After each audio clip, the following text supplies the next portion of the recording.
भारतीय लोकतंत्र का सबसे बड़ा उत्सव लोकसभा चुनाव 2024 शुरू हो गया है। पहले चरण के और दूसरे चरण के मतदान हो चुके हैं। ऐसे मौके पर ज्यादातर राजनेता मुखर हो गए हैं।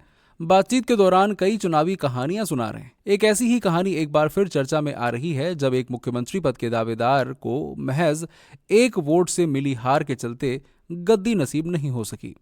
सियासी गलियारों के कई जानकारों का मानना है कि जब इस राजनेता की एक वोट से हार हुई थी, तो उसकी ही पत्नी वोट करने से वंचित रह गई थी।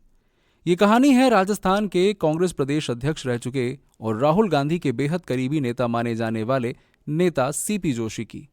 राजस्थान के साल 2008 के विधानसभा चुनाव में तब कांग्रेस के सबसे कद्दावर नेता सीपी जोशी थे। दूसरे नंबर पर अशोक गहलोत होते थे। चुनाव शुरू हुए तो सीपी जोशी ने अपने सबसे प्रिय सीट नाथद्वारा से पर्चा दाखिल किया।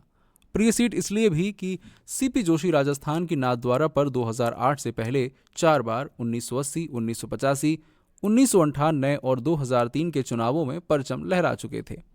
लेकिन 2008 में जब उनकी किस्मत को नाथद्वारा की सबसे ज्यादा जरूरत थी, तब एक वोट से वो हार गए। द न्यू इंडियन एक्सप्रेस की एक खबर के मुताबिक खुद सीपी जोशी ने इस बारे में कहा था, हाँ ये सच है, उस दिन मेरी पत्नी और बेटी मंदिर गई हुई थी, इस वजह से वो मतदान नहीं कर पाई।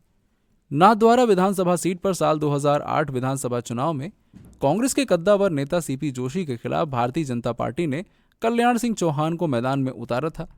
दोनों ने चुनाव प्रचार में पूरी जी-जान लगा दी थी। राजस्थान की चुनावी परंपरा को देखते हुए ये साल कांग्रेस की सरकार बनने की उम्मीद जताई जा रही थी, क्योंकि तब सत्ता में बीजेपी थी और राजस्थान की जनता हर 5 साल में सरकार बदल देती है।